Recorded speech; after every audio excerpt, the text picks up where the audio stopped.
მოგესალმებით, მე ვარ ეკა კვაჭანტირაძე და წარმოგიდგენთ კურსს ქართული და ევროპული იდენტობა ისტორიულ რეტროსპექტივაში. დღევანდელი ჩვენი ლექციის თემა მე-14-მე-17 საუკუნის ქართული და ევროპული იდენტობა. ლექციის მთავარი გზავნილი იქნება ის, რომ მე-14-მე-17 საუკუნეების ევროპამ საბოლოოდ გააკეთა არჩევანი არამართებულ ქრისტიანულ ფასეულობებზე. საქართველოშიც სააზროვნო კრიზისია. დავიწყოთ ევროპით. მე-14-მე-15 საუკუნეების ევროპაში კრიზისის და დაშლის ხანაა. შავი ჭირის ეპიდემია მძვინვარებს, რომელიც აზიიდან გავრცელდა, პირველად გენუელთა ხომალდზე მოხვდა და ასე ჩამოვიდა ეს დაავადება ევროპაში. ეს იყო 1347-1351 წლები. კატასტროფული სიკვდილიანობა არის ევროპაში, თუკი 1300 წელს ევროპის მოსახლეობა 75 მილიონი იყო, უკვე ერთი საუკუნის შემდეგ 1400 წელს თითქმის განახევრდა და 45 მილიონამდე შემცირდა. ეს იყო ერთ-ერთი უდიდესი ტრაგედია და ერთ-ერთი უდიდესი სიკვდილიანობა ევროპისათვის. ამ დროს ასრულებს არსებობას ქრისტიანული სამყაროს ცენტრი კონსტანტინოპოლი. 1453 წლის 29 მაისს თურქეთის სულთანი მეჰმედ მეორე იღებს კონსტანტინოპოლს.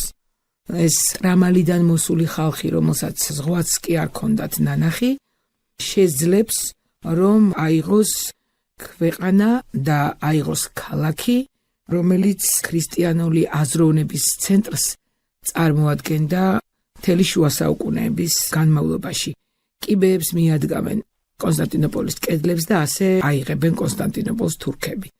პალეოლოგების დინასტია, უკანასკნელი დინასტია აღმოჩნდა ეს ბიზანტიისათვის. ბიზანტია დიდი ხნის განმავლობაში ითხოვდა ევროპისაგან დახმარებას, მაგრამ ევროპამ ვერ გაითავისა სრულად, რა საშიშროება შეიძლებოდა ყოფილიყო, ამიტომ ფაქტობრივად არ აღმოუჩინა დახმარება. მხოლოდ გვიან მიხვდა ევროპა თუ რა დაკარგა ბიზანტიის სახით. ეს იყო სრული შოკი ქრისტიანული სამყაროსათვის. კონსტანტინოპოლის დაცემის შემდეგ ევროპა ნამდვილად შეშფოთდა და ამის ერთ-ერთი საინტერესო მაგალითი არის ერთი პროექტი, ევროპის თანამეგობრობის პროექტი შეიძლება ვუწოდოთ, რომელიც ეკუთვნის ბოჰემიის პატარა ქვეყნის მეფე ირჟი პოდებრატს. ბოჰემიის მეფე ირჟი პოდებრატი თურქებთან დასაპირისპირებლად სთავაზობს ევროპას თანამეგობრობის შექმნას. ეს იყო გაერთიანებული ევროპის ასამბლეის პირველი პროექტი, რომელიც სხვათა შორის ძალიან გავს თანამედროვე ევროპულ გაერთიანებას. პროექტი ითვალისწინებდა, რომ ევროპის სახელმწიფოებს უარი უნდა ეთქვათ ომზე. მაგრამ ამ ომის ან კონფლიქტის შემთხვევაში, თუ კი ეს მოხდებოდა, საერთო ევროპული ძალები უნდა ჩაბმულიყვნენ არბიტრის როლში. ყოველ 5 წელიწადში ერთხელ ასამბლეის ადგილად უნდა შერჩეულიყო რომელიმე ევროპული ქალაქი. უნდა შემოღებულიყო ერთიანი გერბი ევროპული გაერთიანებისათვის, ანუ ევროპული თანამეგობრობისათვის, უნდა ქონოდათ ერთიანი გერბი, ერთიანი ბეჭედი და ხაზინა. ასამბლეაზე თითო ხმა ეკუთვნოდა თითოეულ ნაციას: საფრანგეთს, გერმანიას, იტალიას, ესპანეთს. დანარჩენი ნაციები უნდა შეერთებოდნენ რომელიმეს გადაწყვეტილებას. ეს პროექტი არ განხორციელებულა, თუმცა ვფიქრობთ, საინტერესოა როგორც ერთი პატარა ქვეყნის პროექტი, რომელიც ასე ახლოს დგას თანამედროვეობასთან და რაც თავარია, აჩვენებს იმ შეშფოთებას, რაც ჰქონდა ევროპას სწორედ კონსტანტინოპოლის დაცემის შემდეგ. მე-14-მე-15 საუკუნეების ევროპამ საბოლოოდ გააკეთა არჩევანი არამართებულ ქრისტიანულ ფასეულობებზე. ამ პერიოდის ევროპულ უნივერსუმში განსაკუთრებულ ინტერესს იწვევს იტალია, რომელიც ჰუმანიზმისა და აღორძინების ცენტრად იქცა. ევროპული რენესანსის საუკეთესო მაგალითი არის ფლორენცია, რაშიც გადამწყვეტი დატვირთვა ენიჭება რამდენიმე მდიდარ ვაჭარ ბანკირთა საგვარეულოს, პირველ რიგში კი მედიჩებს. ცნობილ მეცენატებს ლორენცო მედიჩამდე, რომელიც იყო არა მხოლოდ მეცენატი, არამედ თვითონ ლორენცო მედიჩი იყო ნიჭიერი პოეტი. განსაკუთრებული არის ლორენცოს ბაბუის, კოზიმო მედიჩის დამსახურება, რომელიც ფლორენციის ფარული მმართველი იყო. ის იყო ანტიკური ქანდაკებების, მონეტების, მედლების კოლექციონერი. დააარსა რამდენიმე ბიბლიოთეკა და ზოგადად მედიჩებმა სახეუცვალეს სრულიად ქალაქს. შეიძლება ითქვას, რომ ფლორენცია არის სწორედ მედიჩების მიერ შექმნილი, დაწყებული არქიტექტურული და დასრულებული ისე მისი შიგთავსი აზროვნება და მსოფლმხედველობა, რომელიც ჰქონდა ამ ქალაქს. კოზიმო მედიჩი ფაროლობას უწევს თავისი პირადი ექიმის ვაჟს, მარსილიო ფიჩინოს, აფინანსებს მის განათლებას, რომელიც შემდგომში დააარსებს ნეოპლატონურ აკადემიას კოზიმოს ცნობილ ვილაში. კოზიმო მფარველობს რიტორიკის მასწავლებელს ქრისტეფორე ლანდინოს, რომლის დამსახურებაა ის, რომ ევროპელმა ჰუმანისტებმა დაიწყეს ლათინურის ნაცვლად ეროვნული ენების გამოყენება. კოზიმო მედიჩიმ აღადგინა მრავალი ეკლესია მონასტერი, ფლორენცია გახდა შუალედური რგოლი შუა საუკუნეებსა და აღორძინებას შორის. ფლორენციიდან დაწყებული რენესანსი გავრცელდა მთელს იტალიაში. ახლა რაც შეეხება ტერმინი რენესანსი შემოაქვს ჯორჯო ვაზარის, რაც ნიშნავს ხელახლაშობას, ანუ ანტიკურობასთან ხელახლა დაბადებას.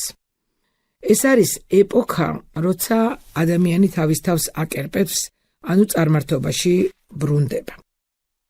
ყველაზე ცუდი, რაც რენესანსის პერიოდის ფილოსოფიამ, ჰუმანიზმმა გააკეთა, იყო ის, რომ თეოცენტრიზმი ანთროპოცენტრიზმით ჩაანაცვლა. ადამიანი ღმერთზე მაღლა დააყენა და სამყაროს ცენტრად აქცია. ჰუმანისტები ამბობენ, ადამიანი შეზღუდული იყო ეკლესიის მიერ და ახლა გათავისუფლდა, ამოისუნთქა, ანუ თავიდან დაიბადაო. რენესანსის სამი გვირგვინი, დანტე ალიგიერი, ფრანჩესკო პეტრარკა და ჯოვანი ბოკაჩოა. პეტრარკა ზერწავს ახალ ადამიანს. ის ამბობს, ახალგაზრდა ადამიანს უნდა გაუღვიძოთ პატივმოყვარეობა, რასაც სრულიად ეწინააღმდეგება ქრისტიანობა. როცა პეტრარკას დაფნის გვირგვინის დათქმის დროს სანთლებით მიყვებიან, ეს არის ანტიკურობის გაკერპება. სწორედ ასეთი რიტუალი იყო მიღებული ანტიკურობაში. ამიტომ ეს არის ერთგვარად გაკერპება ანტიკურობისა და ფაქტობრივად ქრისტიანობის ჩანაცვლება ამით. ადრეული ჰუმანიზმის ერთ-ერთი აპოლოგეტი პაკო დე ლა მირანდოლა ერთ ნაწყვეტს მოგახსენებთ ახლა, რომელშიც მე ვფიქრობ, ძალიან კარგად ჩანს ზოგადად რენესანსის არსი და ის მთავარი, რასაც რენესანსი აძლევს და ანიჭებს ადამიანს. პაკო დე ლა მირანდოლა წერდა, როდესაც მიმართავდა ადამს. ადამ, შენ გაყენებ სამყაროს ცენტრში, რათა იქიდან ადვილად დაინახო ყველაფერი, რაც შენს გარშემო ხდება. შენ თვითონ თავისუფალმა და კარგმა ოსტატმა უნდა გამოძერწო საკუთარი თავი იმ სახით, რა სახითაც თავად გსურს. შენ შეგიძლია ღვთაებრივ არსებად ჩამოყალიბდე. რენესანსმა შეცვალა აზროვნების საზომი. აქამდე ევროპაში საზომი იყო ქრისტე. ამიერიდან ადამიანი განასახიერებს ღმერთის სრულყოფილ სახეს. ადამიანი აღარ არის ღვთის ხატება. მას ყველაფრის განხორციელება საკუთარი ძალებით შეუძლია. ღმერთის გარეშე. ადამიანი აკერპებს საკუთარ თავს და წარმართობაში გადადის. რენესანსი აღადგენს შეხედულებას ანტიკურ ადამიანზე. რენესანსის აპოლოგეტები ამბობენ, რომ ადამიანი ცუდად ცხოვრობს, ცუდად იქცევა, მაგრამ იმიტომ, რომ არ იცის რა არის კარგი. და თუ აუხსნი ადამიანს რა არის კარგი, ის აღარ გააკეთებს. ქრისტიანობა ამის საპირისპიროდ ამბობს, ადამიანი მიდრეკილია ცოდვისაკენ. ანუ რენესანსში უმთავრესიც და ძალიან მნიშვნელოვანი ფაქტორი, რაც დაიკარგა, ეს იყო ადამიანის ცოდვილობის განცდა დაიკარგა რენესანსში. რენესანსის პერიოდის ყველაზე დიდი ავტორიტეტია პლატონი. მარსილიო ფიჩინომ მთელი პლატონი თარგმნა ბერძნულიდან ლათინურად და მათ ქრისტეს ნაცვლად ფაქტობრივად ყავდათ პლატონი. ისინი ქმნიან ახალ ქრისტიანობას, ამრიგად ჰუმანიზმი ევროპული აზროვნების უმთავრესი ფორმა გახდა. სწორედ ეს აზროვნებაა ფსევდოღირებულებების ჩამოყალიბების სათავე. ამ პერიოდში იწყება ევროპული ექსპანსია. შედეგად ყალიბდება კოლონიები. 1492 წელს კოლუმბმა ამერიკის კონტინენტი აღმოაჩინა. საინტერესო რომ კოლუმბი ისე გარდაიცვალა, რომ არ იცოდა, რომ ახალი კონტინენტი აღმოაჩინა. მე-16 საუკუნიდან იწყება იმ ცივილიზაციებზე შეტევა, რომელიც აქ ამერიკის კონტინენტზე დახვდათ კონკისტადორებს. ყველაზე ძლიერი ქვეყნები, რომლებსაც ძლიერი ფლოტი ყავდათ, იყო ესპანეთი და პორტუგალია. სწორედ ესპანელები და პორტუგალიელები არიან ის პირველები, რომლებიც გადასხდნენ ამერიკის კონტინენტზე და რაც თავარია დაიწყეს შეტევა იმ ცივილიზაციებზე, რომლის დაპყრობა მათ განზრახული ჰქონდათ. ეს არის მაიას ცივილიზაცია, აცტეკების ცივილიზაცია, ინკების ცივილიზაციები. ერნან კორტესი, დამპყრობელი, რომელიც ესპანეთის მეფეს კარლოს მეხუთის მიერ იყო წარგზავნილი ამერიკის კონტინენტზე და კონკისტადორები ანადგურებენ ამერიკის ცივილიზაციას.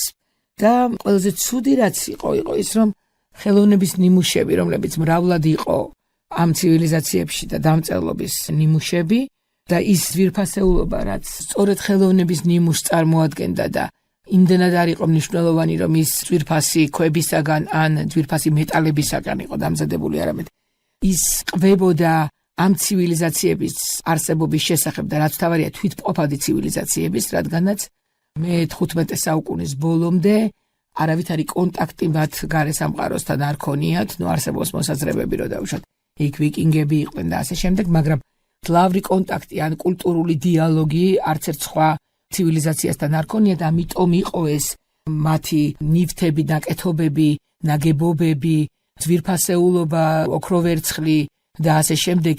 სწორედ ამიტომ იყო საინტერესო მსოფლიოსთვის, რომ ის ხელოვნების ნიმუშებს წარმოადგენდა და რაც თავარია თვითმყოფადი აზროვნების ნიმუშები იყო. ხელოვნების ეს ნიმუშები გადაადნეს კონკისტადორებმა იმისათვის, რომ უფრო ადვილად გადმოეტანათ ესპანეთსა და პორტუგალიაში, ოქროსა და ვერცხლის ზოდებად გადმოიტანეს, რითაც სრულიად დაიკარგა ის მთავარი სული, რაც ჰქონდათ ამ ცივილიზაციებს და რაც მათთვის და ზოგადად მთელი დანარჩენი მსოფლიოსთვის ძალიან საინტერესო იქნებოდა.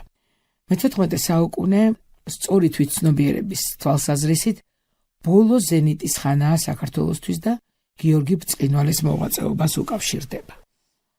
გიორგი დემეტრე მეორეს სამი ცოლიდან ერთ-ერთის ნათელა ჯაყელისაგან ჰყავდა. დემეტრე შთააგონებდა და შეაგონებდა კათალიკოსი, რომ ასე ცხოვრება არ შეიძლებოდა და ასეთი სამი ცოლი სასახლის კარზე მას არ უნდა ყოლოდა, მაგრამ ამაოდ. როცა მონღოლებმა დაიბარეს დემეტრე და როცა დარბაზმა ურჩია მას, რომ გადასულიყო დასავლეთში, გაცლოდა და დამალოდა მონღოლებს, მან განაცხადა ძალიან ყურადსაღები რამ, წავალ იქნებ ჩემი ცოდვები გამოვისყიდო. ეს არის სწორედ სინანული, თუნდაც ცხოვრების ბოლო მომენტში, რაც უფლისაგან შეიწირება, დემეტრე მეორე წმინდანად არის შერაცხული. დემეტრეს სიკვდილით დასჯის შემდეგ სამცხის ცნობილმა მთავარმა, გიორგის ბაბუამ, ნათელა ჯაყელის მამამ, ბექა ჯაყელმა სრეწროვანი უფლისწული თავის სამთავროში სამცხეში წაიყვანა და იქ გაზარდა. ალბათ გიორგი, რომ სამეფო კარზე გაზრდილიყო, სხვაგვარი აზროვნება ექნებოდა. აქ კი თავისუფლების მოყარე სიტუაციაში აღზრდილ გიორგის სწორი ფასეულობები უყალიბდება. მის დროს თავისუფლდება საქართველოს მონღოლთა 100-ლოვანი ბატონობისაგან. მის სახელს უკავშირდება ათონის და უცხოეთის სხვა საგანმანათლებლო კერების ფაქტობრივად ბოლო დაფინანსება. გიორგი ბრწყინვალის დროს ფლობენ ქართველები ქრისტეს საფლავის გასაღებს იერუსალიმის აღდგომის ტაძარში და გაშლილი დროშებით შედიან წმინდა ქალაქში. გიორგი ბრწყინვალის დროინდელი საზოგადოება იხსენებს გაზიარებული ფასეულობების მნიშვნელობას, რისი გამოხატულებაც ქართული სასულიერო სავანეების, ქართული საგანმანათლებლო ცენტრებთან დაბრუნება და აღორძინება იყო. მე-15 საუკუნის საქართველოს შეიძლება პირობითად გამოფიტვის საუკუნე უწოდოთ. თემურლენგის რვა ლაშქრობა, რომელმაც დიდი ზიანი მიაყენა საქართველოს შემდგომ განვითარებას, მოსავლის ახებისას მოდიოდა თემურლენგი და როდესაც ის მიდიოდა ქართლის ცხოვრება წერს, რომ არღარა იპოვებოდა საკვები და საჭამადიო და როგორ გადარჩა საერთოდ ეს ერთობა ამ უმძიმეს მე-15 საუკუნეში კიდევ საკითხავია.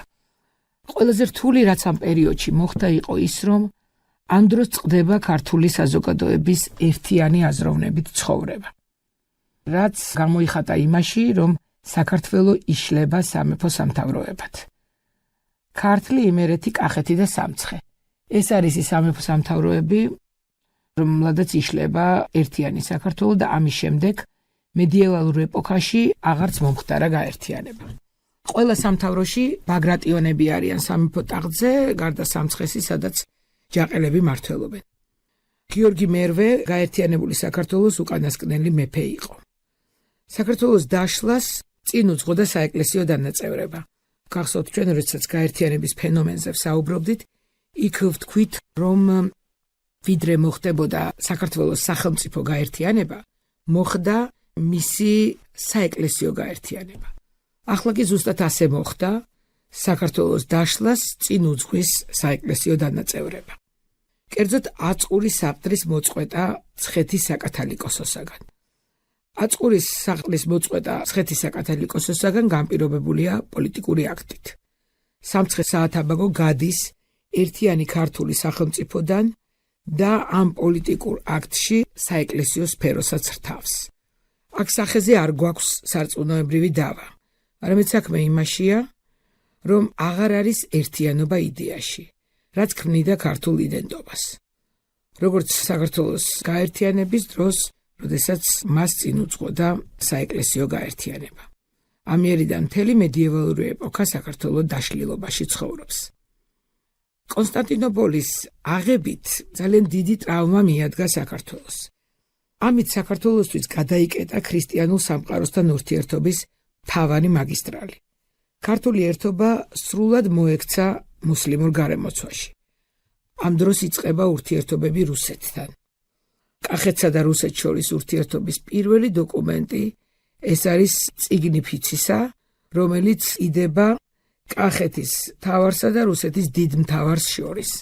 ერთ-ერთ წერილში კახეთის მეფე რუსეთის დიდ მთავარს ქრისტიანთა მფარველს უწოდებს. აქ უკვე ჩანს ქართული ერთობის გაუკუღმართებული აზროვნება.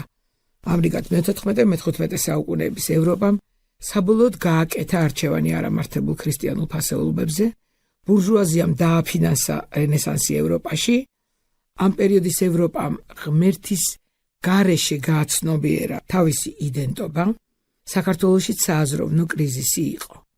ქვეყანა იშლება როგორც პოლიტიკურად, ისე ეკლესიურად, მცხეთის საყდარი როგორც მაცხოვრის კვართის მცველი, მენტალურად ქართული ერთობის გამაერთიანებელია, მასთან ერთობა გაზიარებულ ფასეულობათა სისტემას გულისხმობს. სწორედ ეს მოიშალა. მაგრამ ჩვენ ევროპისაგან განსხვავებით ჯერჯერობით ღმერთთან ერთად ვაცნობიერებთ ჩვენს იდენტობას. მე-16-მე-17 საუკუნეების კათოლიკურ ევროპაში კიდევ უფრო გაღრმავდა კრიზისი აზროვნებაში. ახალი ერესი იქმნება. ეს არის ორი ერესი, რომელზეც ვისაუბრებთ, ჯონ უიკლიფის ერესი ინგლისში და იან ჰუსის ერესი ბოჰემიაში. უიკლიფი თეოლოგიას ასწავლიდა ოქსფორდში. ის ამბობდა, რომ საეკლესიო საიდუმლოებების ქმედითობა იმაზე კი არ არის დამოკიდებული, რომ პასტორი ხერდასხმულია. არამედ იმაზე, თუ რამდენადაა მასზე უფლის წყალობა. ანუ ფაქტიურად მღვდლობის საიდუმლოს უარყოფდა. უარყოფდა ფაქტიურად სულიწმინდის გარდამოსვლას მღვდლად ხელდასხმის დროს. ამიტომ ამბობდა უიკლიფი, თუ კი საიდუმლოებებს არაღირსეული მღვდელი ასრულებს, ის ფაქტიურად არ ხორციელდება. ისტორიულ პერსპექტივაში უიკლიფის დამსახურება არის ბიბლიის თარგმნა ინგლისურ ენაზე. ამ ერესის გავლენა დიდი იყო ოქსფორდში. იან ჰუსი კი იყო პრაღის უნივერსიტეტის პროფესორი, შემდგომ პრაღის უნივერსიტეტის რექტორი. ის იყო ჩართული კონფლიქტებში ჩეხებსა და გერმანელებს შორის. ის უარყოფდა პაპის ხელისუფლებას და ითხოვდა ეკლესიის განახლებას. ერესებმა მოიტანა ევროპაში ლუთერის რელიგიური რევოლუცია, რომელმაც საბოლოოდ დაანგრია კათოლიკური ეკლესიის მთლიანობა.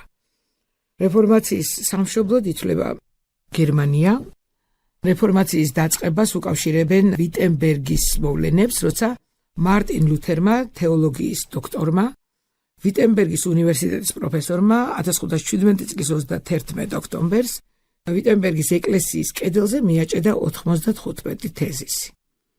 ამ თეზისებში ის კითხავდა ინდულგენციების, ანუ ცოდვების მისატევებელი საეკლესიო სიგელების გაყიდვის პრაქტიკას. ახლა როგორ დაიწყო ინდულგენციების შემოსვლა? ინდულგენციები ჯერტი ეს იყო ფასიანი ქაღალდები, რომელსაც ყიდდნენ ცოდვების მოსატევებლად. პაპი ლეონ მე-10 წმინდა პეტრეს ტაძრის მშენებლობის დაფინანსებას რომში ინდულგენციების გაყიდვის გაფართოებით გეგმავდა. ინდულგენციები კათოლიკური ეკლესიის პრაქტიკაში ჯერ კიდევ მე-11 საუკუნიდან დამკვიდრდა. თავდაპირველად ეს ხორციელდებოდა ნატურალური ფორმით, ანუ მაგალითად ღვთისასურველ საქმეში მონაწილეობისათვის, მაგალითად ჯვაროსნულ ლაშქრობებში მონაწილეობისათვის, მაგალითად მომლოცველობა წმინდა ადგილებში, შეწირულობები ეკლესიის მონასტრების სასარგებლოდ. მონგვიანებით კი ეს ინდულგენციები, ანუ ცოდვების მოსატევებელი სიგელები უკვე ფულზე გაიცემოდა და თანდათან ამ ვაჭრობამ ცინიკური ფორმები მიიღო. კათოლიკურმა ეკლესიამ შემოიღო ინდულგენციები ჯერ კიდევ ჩაუდენელ ცოდვებზე და მომდევნო თაობის ცოდვებზეც. ამ პერიოდში გავრცელდა გამოთქმა: ეკლესია შეგინდობს ყველაფერს გარდა ერთისა, უფულობისა. ლუთერმა კითხვის ნიშნის ქვეშ დააყენა ეკლესიის უფლება, იყოს შუამავალი ადამიანსა და ღმერთს შორის. შემდეგ უფრო შორს წავიდა და განაცხადა, რომ ეკლესია არათუ ეხმარება, არამედ ხელს უშლის ადამიანის ურთიერთობას ღმერთთან. ლუთერი წერდა, რომ ადამიანს მხოლოდ რწმენა ღვთის წმინდანად. წმინდა წერილი რწმენის ერთადერთი წყაროა. ყველა მორწმუნეს უნდა შეეძლოს მისი თავისუფალი განმარტება. ლუთერი არ აღიარებდა საიდუმლოებებს, მხოლოდ ზიარებას და ნათლობას. უარყოფდა ღვთისმშობლისა და წმინდანების თაყვანისცემას. რეფორმაციამ დაანგრია კათოლიკური ეკლესია და დიდად შელახა მისი ავტორიტეტი. რეფორმაციის უშუალო შედეგი იყო პროტესტანტიზმის ჩამოყალიბება და მისი კონფესიების, ლუთერანობის, ანგლიკანობის, კალვინიზმის შექმნა, აგრეთვე პროტესტანტული სექტები, ბაპტისტები, მეთოდისტები, კვაკერები. ახლა რაც შეეხება ამ ეპოქის საქართველოს. მე-16-მე-17 საუკუნეებში კავკასიისათვის სამი ძირითადი აქტორი იბრძვის: თურქეთი, ირანი და რუსეთი. ქართლის ტახტზე გამაჰმადიანებული მეფეების ხედან: დაუდ ხანი, როსტომ ხანი, შაჰნავაზი, ნაზარ-ალი ხანი. მართალია მათი გამაჰმადიანება ხშირად ნომინალურია, ისინი დადიან ქრისტიანულ ტაძრებში და ქრისტიანულ საქმეს აკეთებენ და ესწრებიან წირვა-ლოცვას, მაგრამ ეს ქართული ერთობისათვის მაინც ძალიან მძიმე ტრავმა იყო. მე-17 საუკუნეს ყოფნა არ ყოფნის ხანა შეიძლება უწოდოთ. ეს საუკუნე შემზარავი ისტორიით იწყება, როცა კახეთის უფლისწული კონსტანტინე ნადიმობის დროს, როდესაც მამამის ალექსანდრეს მოწვეული ყავს რუსი დიპლომატები, ხოლო კონსტანტინე იქ შედის თავის სპარსელ თანამოაზრეებთან ერთად და აი ამ ნადიმობის დროს კონსტანტინე კლავს მამას, კახეთის მეფე ალექსანდრეს და ძმას გიორგის. როგორც დაიწყო მე-17 საუკუნე, ასევე გრძელდება ძალიან რთულად. იწყება ესეთი გარკვეული რევანშის აღება მათ გარდაცვალებაზე და იწყებს ალექსანდრეს რძალი, ანუ მოკლული გიორგის მეუღლე აჯანყებას სპარსელების წინააღმდეგ. ეს იყო უპრეცედენტო შემთხვევა. ქალი არის ამის სათავეში, შაჰაბას პირველი, რომელიც ძალიან მძიმე, ცნობილი თავისი დესპოტიზმით შაჰია, ბედავს იმას ქეთევანი, რომ ის წინააღმდეგ აჯანყებას იწყებს, რომელიც სხვა შორის დასრულდება შედეგით და ტახტზე ადის თეიმურაზი, ქეთევანის ვაჟი. შაჰაბასისთვის ეს ძალიან დიდი შოკი იყო, ამიტომ შაჰაბაზი მოაწყობს 4 დიდ ლაშქრობას კახეთში, გაანადგურებს მათ აყრის მოსახლეობას, გადაასახლებს და ასე შემდეგ. მაგრამ ეხლა რა ვითარებაა ქეთევანთან მიმართებაში. ახლა მოკლედ გეტყვით რა ტიპის სახელმწიფო არის ამ დროს ირანი. მე-16 საუკუნის დასაწყისში ირანი იყო სეფიანთა სახელმწიფო. სეფიანთა უძლიერესი შაჰი, როგორც გითხარით, იყო შაჰაბას პირველი. მან შექმნა რეგულარული არმია 12,000-იანი. მან შემოიტანა ახალი ფული აბასი. მის დროს ბევრი რამ ახალი ხდება. ირანი უტევს თურქეთს. მანამდე სულთანს იცავდა. შაჰ-აბას პირველი იყო უდიდესი სახელმწიფო მოღვაწე, ნიჭიერი მხედართმთავარი და სტრატეგი. დიდი ინტერესი იჩენდა კულტურისა და მეცნიერებისადმი. ამიტომ მის კარზე ყოველთვის სხვადასხვა ეთნიკური წარმომავლობის თუ რელიგიური აღსარებლობის დაწინაურებული ადამიანები იყრიდნენ თავს. მათთან ერთად ამუშავებდა სხვადასხვა პროექტებს, მათ შორის არქიტექტურულ პროექტებს ახორციელებდა მათ ირანში. მან შეძინა ირანს ეროვნული შეგნების გრძნობა, მაგრამ ამავე დროს ის იყო ცნობილი დესპოტი, რომელიც თავად იგონებდა წამების იარაღებს და შემდეგ ამას ტყვეებზე იყენებდა. აი სწორედ ამ შაჰის წინააღმდეგ აჯანყებას უდგა სათავეში ქეთევანი. ეს აჯანყება შაჰ-აბასის ძალიან დიდი მარცხი იყო. ამიტომ ის გამოიძახებს ახლა დასულ თეიმურას თავის სამეფო კარზე, მაგრამ თეიმურაზი უარს განაცხადებს წასვლაზე.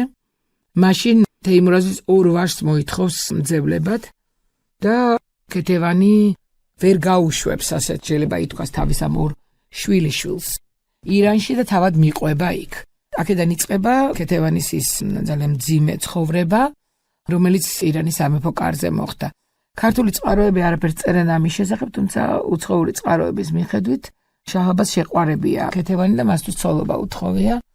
აგრეთვე უთხოვია მისთვის პირველი ცოლობა, რაც ფაქტობრივად შეუძლებელი იყო, რადგან პირველი ცოლის სტატუსი აქვს მას, ვინც პირველ ვაჟს გაუჩენს შაჰს.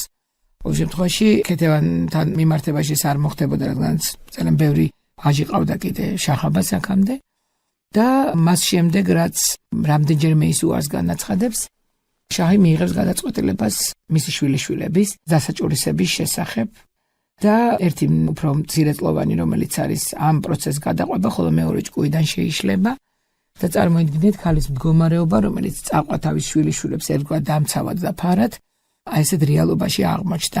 კვლავ შესთავაზებს შაჰ-აბაზი მას ცოლობას და ქეთევანის საბოლოო უარი გახდება მისი წამების საბაბი. ქეთევანის წამება გალერეაში მიმდინარეობდა, სადაც ძალიან ბევრი უცხოელი და ძალიან ბევრი ადამიანი ესწრებოდა. არის მოსაზრება, რომ გიორგი სააკაძის ესწრებოდა ამ წამებას. ქეთევანის წამება იმაზე დიდხანს გაგრძელდა, ვიდრე მოელოდნენ. სწორედ ის იარაღები იყო გამოყენებული, რაც როგორც გითხარით, შაჰ-აბას თავად ჰქონდა და მას იყენებდა ხოლმე წამების დროს. ეს იყო რკინის მაკნატლები და რკინის შანთები, რითაც ქალს სხეულის სხვადასხვა ნაწილებს ააკლეჯდნენ. და როდესაც გაუსაძლისი სიტუაცია იყო, უკვე და ქეთევანის სიკვდილი არ დგებოდა, მას კიდევ ერთხელ უთხრეს, რომ ნომინალურად აღიარებინა, რომ დაუტევა ქრისტიანობა, მაგრამ ქეთევანმა კვლავ უარი განაცხადა და აღესრულა. კათოლიკე მისიონერები, რომლებიც ესწრებოდნენ მის წამებას, თავის ქვეყანაში, პორტუგალიაში ჩასვლის შემდეგ გამოსახავენ ქეთევანის წამების ფრესკას არგრასას მონასტერში. არ არის მიღებული კათოლიკურ ტაძარში მართლმადიდებელი წმინდანის სამოსახვა, მაგრამ მათ სპეციალური უფლება მიიღეს ამისათვის, იმიტომ რომ იმდენად დიდი იყო ეს ემოცია და იმდენად მნიშვნელოვანი იყო ამის გადმოცემა, რომ დარჩენოდა თაობებს, თუმცა მატერიალური ვიზუალი ჩვენ, რა თქმა უნდა, მხოლოდ აი ამ ფრესკიდან გვაქვს ქეთევანის წამების. მეორე პერსონაჟი, რომელიც ამ დროს მოღვაწეობდა და რომელსაც შემდეგ ჩვენ შევადარებთ ერთმანეთს, ანუ მათ აზროვნებას შევადარებთ ერთმანეთს, ეს არის გიორგი სააკაძე. გიორგი სააკაძე უკვე ქართლის მკვიდრია, თბილისისა და დვალეთის მოურავია, სოფელ ნოსტედან, აზნაურის შვილია. გიორგი დაწინაურდა სამეფო კარზე მას შემდეგ, რაც მისი და ლუარსაბმა ქართლის მეფემ შეირთო ცოლად. ნიჭიერი კაცია გიორგი, კარგი დიპლომატია, კარგი სტრატეგია და დაპირისპირება მისი დიდებულებთან თავდება იმით, რომ გიორგი სპარსეთში გაიქცევა. კითხვა პირველი, რომელიც ჩდება ამ დროს, გასაგებია უნდა თავისი სიცოცხლის გადარჩენა, გასაგებია უნდა თავისი ოჯახის გადარჩენა, მაგრამ ისმის კითხვა, რატომ მაინც დაუძინებელ მტერთან სპარსეთთან გაიქცა. პასუხიც მარტივია, იმიტომ რომ იქ ხელგაშლილი ერიან.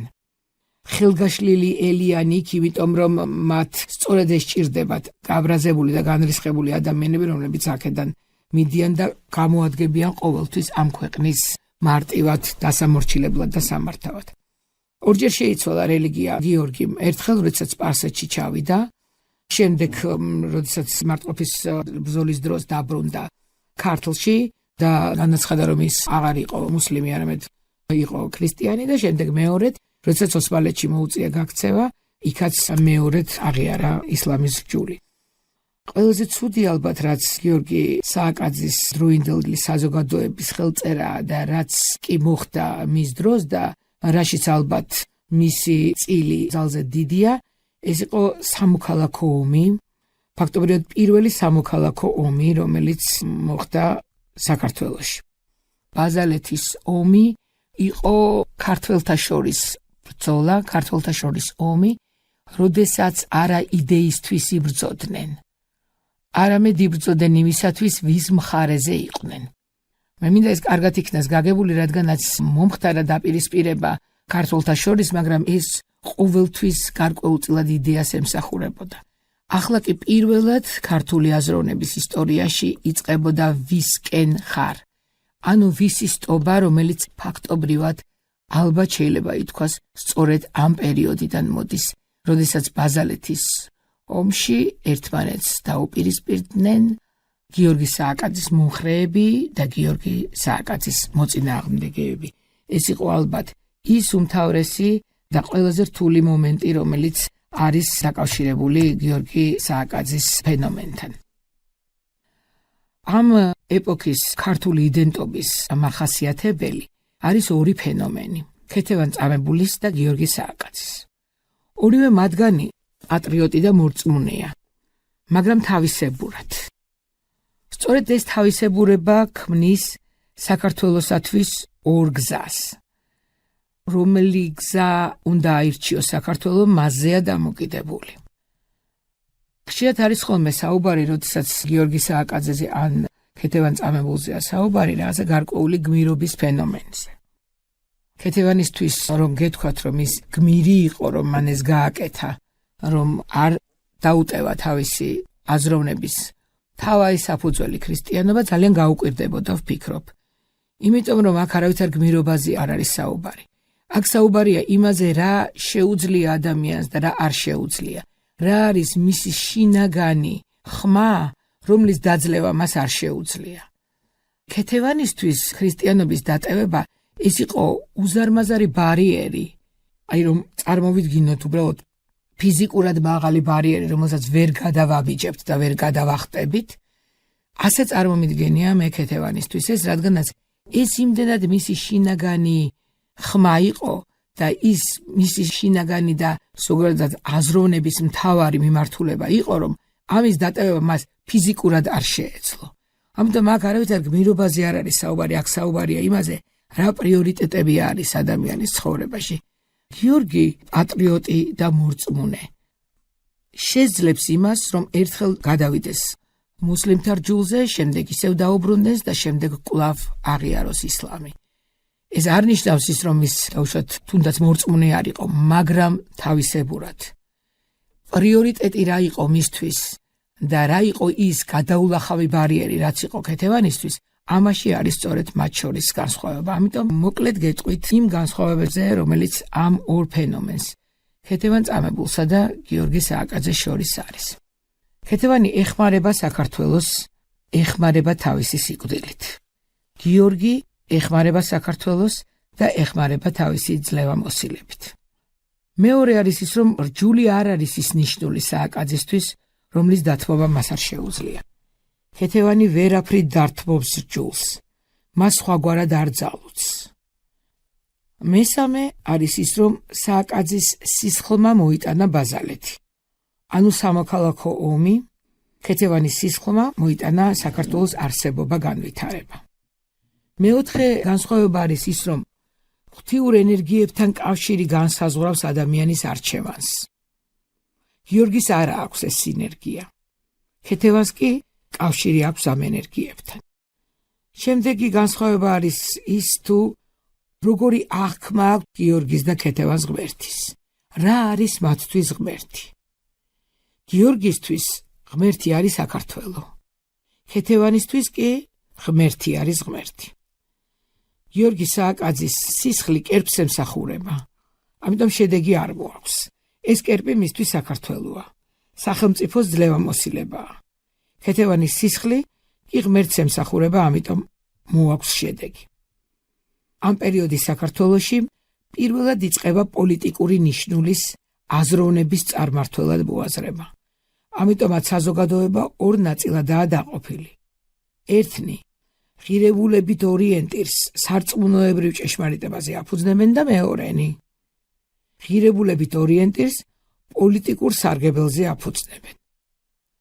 ქართული საზოგადოების ღირებულებითმა დეზორიენტაციამ მოიტანა ერთობის არსებობის ალტერნატიული გზის ძიების მცდელობა. ამ მცდელობაში ერთობის სააზროვნო სისტემაში პოლიტიკური ელემენტი პირველ ადგილზე დადგა, ღირებულებითი ელემენტი კი მეორე ხარისხოვანი ხდება. ეს აბსოლუტურად სხვაგვარად იყო მთელი ამ წინა პერიოდის განმავლობაში. თუკი საუკუნეების განმავლობაში ფასეულობათა სისტემით იყო გაპირობებული პოლიტიკური გადაწყვეტილებები, ახლა პირიქით პოლიტიკური ელემენტი განაპირობებს ღირებულებათა სისტემას.